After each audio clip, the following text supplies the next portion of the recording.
Senator Kajwang. Mr. Speaker, I want to join those who believe in the institution of the Senate. I want to join those who believe in the Constitution.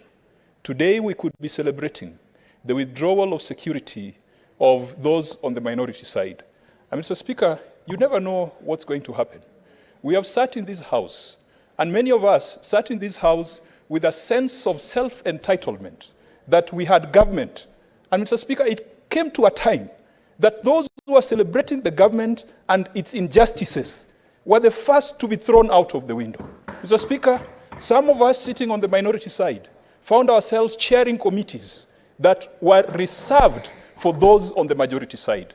And those who lost those positions, not too far back, had been celebrating how that government was the alpha and omega, and how that government was, as white as cotton. Mr. Speaker, let us draw the line between the rights and privileges that are extended to members of this House by the Constitution and by the Parliamentary Powers and Privileges Committee, and separate it from the political shenanigans.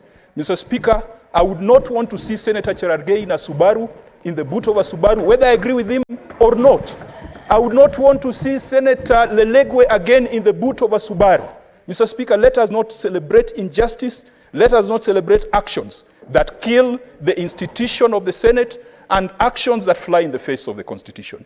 That is my appeal to members as we debate this, that let us think of the Senate, let us think of constitutionalism, let us think of the sacrosanct role of Parliament in a democracy.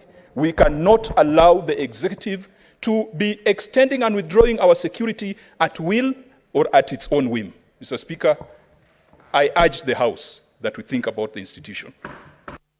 Senator Miraj.